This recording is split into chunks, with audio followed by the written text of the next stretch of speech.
E aí, pessoal, tudo bem? Aqui é o professor Maurício, de Matemática, nesse momento setor A, para o primeiro ano do ensino médio. Bom, vamos trabalhar nessa aula a teoria e explicação.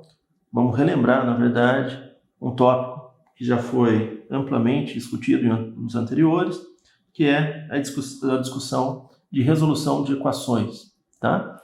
Bom, então, a gente chama de equação em matemática toda sentença determinada por um sinal de igualdade, né?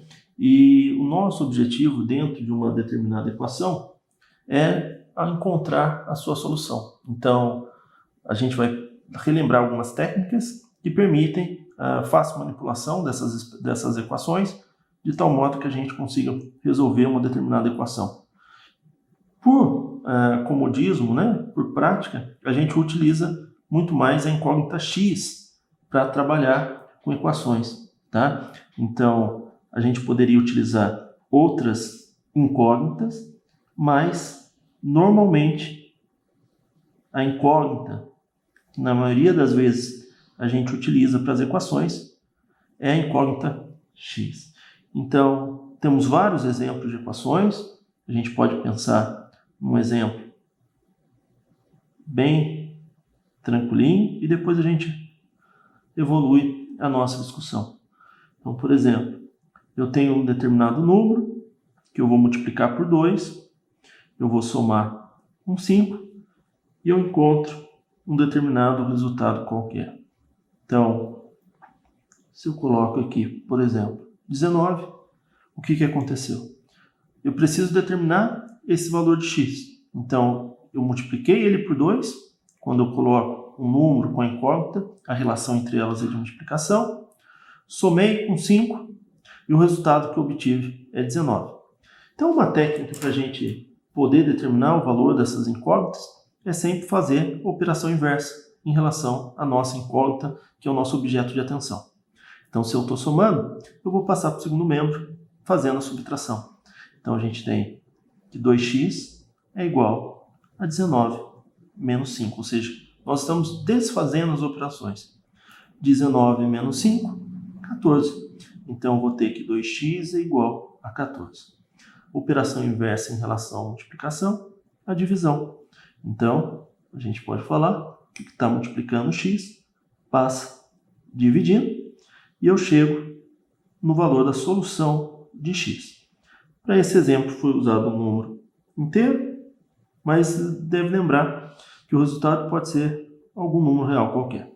E repare que, por que eu posso falar que o x é uma solução, ou um outro nome também utilizado, o x é uma raiz dessa nossa equação? Porque repare, eu posso fazer a prova real. Se eu colocar o x, o 7 no lugar do x, fazer as operações indicadas, o valor que eu tenho que encontrar é 19. Então, para x igual a 7, realmente, 2 vezes 7, 14.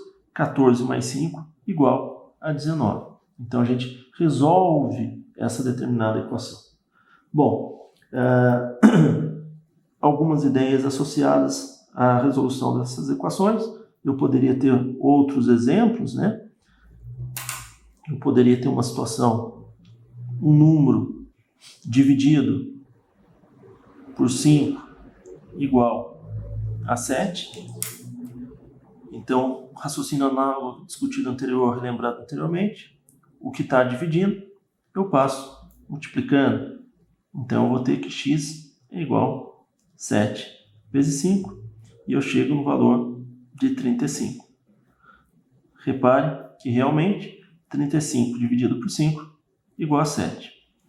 Esse tipo de equação apresentada nessas duas situações, esses dois exemplos, são chamadas de equações do primeiro grau, porque o maior expoente da minha incógnita é igual a 1. Obviamente, a gente poderia trabalhar com equações de grau maior do que 1. Então, também relembrando das situações dos anos anteriores, você poderia ter um exemplo, uma situação do tipo x² igual a 9. Utilizando a lógica para resolver essa situação, qual que é o raciocínio? Qual número que elevado ao quadrado me dá como resultado 9? lembrando, daí a gente deve tomar cuidado, prestar atenção, que eu poderia encontrar duas soluções possíveis. Então eu posso ter duas respostas possíveis. A técnica que nos importa, nesse momento, que a gente vai destacar, é qual a operação inversa de elevar ao quadrado? É justamente extrair a raiz quadrada. Só que pela interpretação dessa equação, eu não posso esquecer do mais ou menos. Então eu teria mais ou menos a raiz quadrada de 9. Raiz quadrada de 9, 3. E daí eu poderia apresentar também essa resposta na forma, no modelo de solução. Então as soluções encontradas para esse exemplo, para essa equação, menos 3 mais 3. Bom, um passo importante quando a gente trabalha com equações, ela é uma ferramenta muito importante para nos auxiliar a resolver alguns problemas, porque justamente ela vai permitir que a gente possa equacionar, ou seja, escrever numa linguagem matemática e nos ajuda a resolver alguns problemas específicos. Então, repare, algumas situações nós precisamos lembrar, saber para poder trabalhar com problemas. Quando a gente tem, por exemplo,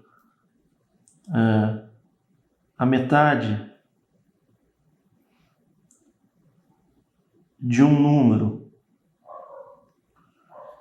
na linguagem matemática, como que eu vou representar isso?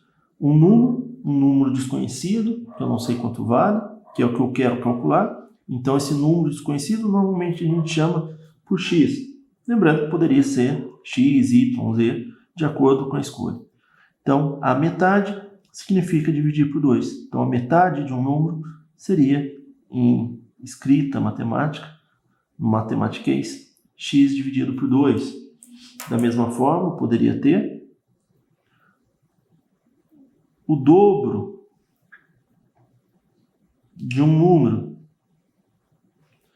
Mesma ideia, um número qualquer, que a gente ainda não calculou, que não sabe quanto vale. Dobro, multiplicar por 2. 2 vezes x. Tá? Poderia ter também a terça parte de um número. Terça parte, dividir por 3. Então, x dividido por 3. Poderia ter o triplo de um número. Então, raciocínio igual aos anteriores. Triplo, multiplicar por 3. Então, eu vou ter 3x.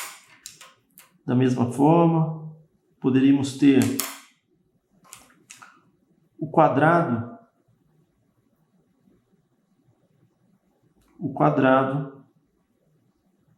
de um número. Quadrado de um número, elevar ao quadrado. Então, x ao quadrado. Algumas palavras interessantes, importantes. Então, soma, operação de adição, diferença, operação de subtração e ideias associadas. Então, é só para a gente relembrar essas ideias elementares e na próxima aula a gente resolve alguns exercícios da apostila. É importante, então, que nesse momento você tente pegar os exercícios correspondentes à aula 7 e 8 e tente efetuar, fazer o cálculo dos exercícios propostos. Até a próxima, pessoal. Um grande abraço.